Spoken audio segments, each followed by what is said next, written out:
আমার স্নেহের ছাত্রছাত্রীরা যারা 2025 সালের ফেব্রুয়ারি মাসে উচ্চ মাধ্যমিক পরীক্ষা দেবে, পরের বছর যারা উচ্চ মাধ্যমিক দেবে সেমিস্টার দেবে, সেই জন্য এবছরে যে সমস্ত ছাত্রছাত্রীরা উচ্চ মাধ্যমিক দেবে তাদের সুবিধার্থে কয়েকটা বিষয় আমি সাজেশন আকারে তোমাদের সামনে তুলে ধরতে চাইছি।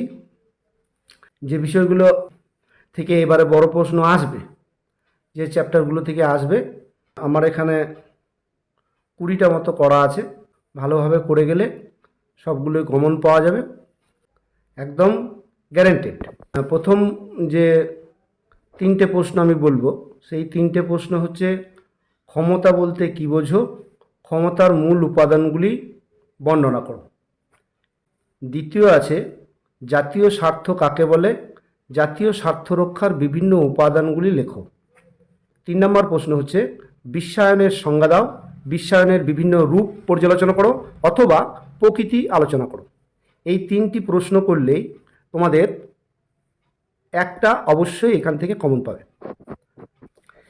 দ্বিতীয় জায়গা রয়েছে, সেটা রয়েছে মার্ক্সবাদের মূল সূত্রগুলি আলোচনা করো অথবা রাষ্ট্র সম্পর্কিত তত্ত্ব, মার্ক্সের রাষ্ট্র সম্পর্কিত তত্ত্ব আলোচনা করো। এইটা উদারনীতিবাদ কাকে বলে, উদারনীতিবাদের মূল বৈশিষ্ট্যগুলি আলোচনা করো। অথবা গান্ধীর সত্যাগ্রহ সম্পর্কে লেখো অথবা সর্বোদয়ের ধারণা আলোচনা করো। এই 3টে প্রশ্ন করলে এই 3টের মধ্যে একটা পাওয়া যাবে। ভারতের রাষ্ট্রপতির ক্ষমতা ও কার্যাবলী আলোচনা করো, জরুরি ক্ষমতা সহ। অর্থাৎ কোনো সময় ভারতের রাষ্ট্রপতির ক্ষমতা ও কার্যাবলী দিয়ে দেয়, কোনো সময় ভারতের রাষ্ট্রপতির জরুরি ক্ষমতাগুলি আলোচনা করো, এটা দিয়ে দেয়। এটার সঙ্গে থাকতে পারে মুখ্যমন্ত্রীর ক্ষমতা ও পদমর্যাদা আলোচনা করো। অর্থাৎ এই দুটো প্রশ্ন করলেও এখান থেকে একটা পাওয়ার সম্ভাবনা রয়েছে। শেষের যে চ্যাপ্টার রয়েছে, যেখানে সুপ্রিম কোর্টের গঠন ক্ষমতা কার্যাবলী আলোচনা করো, লোক আদালতের গঠন ক্ষমতা কার্যাবলী আলোচনা করো অথবা ক্রেতা সুরক্ষা আদালতের সম্পর্কে একটি টিকা লেখো। এই 3টি প্রশ্ন করলে একটি পাওয়া যাবে। অর্থাৎ এই দুটো প্রশ্ন করলেও এখান থেকে একটা পাওয়ার সম্ভাবনা রয়েছে। নেক্সট আমরা যাব বিচার বিভাগীয় সমীক্ষা কি, বিচার বিভাগের স্বাধীনতা ও নিরাপত্তা কিভাবে রক্ষিত হয়, অথবা আধুনিক রাষ্ট্রের শাসন বিভাগের প্রধান প্রধান কার্যাবলী লেখো, অথবা আধুনিক রাষ্ট্রের বিচার বিভাগের প্রধান প্রধান কার্যাবলী লেখো, অথবা আধুনিক রাষ্ট্রের আইন বিভাগের প্রধান প্রধান কার্যাবলী লেখো। অর্থাৎ 7, 8, 9, 10 এই 4টে প্রশ্ন করলে এখান থেকেও একটা পাওয়ার সম্ভাবনা রয়েছে। অর্থাৎ 5, 6 দিতে পারে অথবা 7, 8, 9, 10-এর মধ্যে একটা দিতে পারে।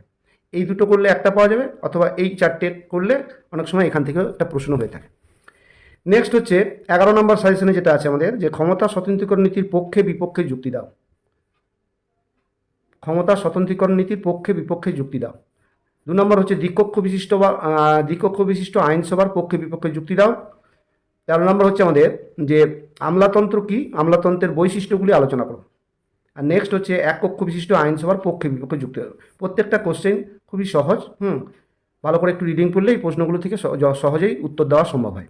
এই 4টে প্রশ্ন থেকে একটা দেওয়ার সম্ভাবনা থাকছে, এখান থেকেও একটা পাওয়া যেতে পারে। বেশিরভাগ ক্ষেত্রেই দেখা যায় যে পার্লামেন্টের আইন পাসের পদ্ধতি আলোচনা করো, অথবা বিধানসভার গঠন ক্ষমতা ও কার্যাবলী আলোচনা করো, অথবা বিধানসভার অধ্যক্ষের, বিশেষ করে স্পিকারের বিধানসভার অধ্যক্ষ অর্থাৎ স্পিকারের ক্ষমতা ও কার্যাবলী আলোচনা করো। এই 3টে প্রশ্ন করলেও একটা পাওয়া যাওয়া। প্রথম চ্যাপ্টার থেকে প্রথম জায়গা থেকে একটা, দ্বিতীয় জায়গা থেকে একটা, দুটো, এবং লাস্টের যে তৃতীয় সুপ্রিম কোর্টের গঠন ক্ষমতা, লোক আদালত এবং ক্রেতা সুরক্ষা, এখান থেকে একটা। 3টে প্রশ্ন আমরা 3টে জায়গা থেকে অবশ্যই পাবো। বাকি থাকলো 2টি প্রশ্ন। এই 2টি প্রশ্নের জন্য আমাদেরকে একটু পরিশ্রম করতে হবে। সেটা হচ্ছে 1, 2, 3, 4টে, বেশিরভাগ এই 3টে জায়গা ভালো করে করলে 3টে প্রশ্ন পাওয়া যাবে।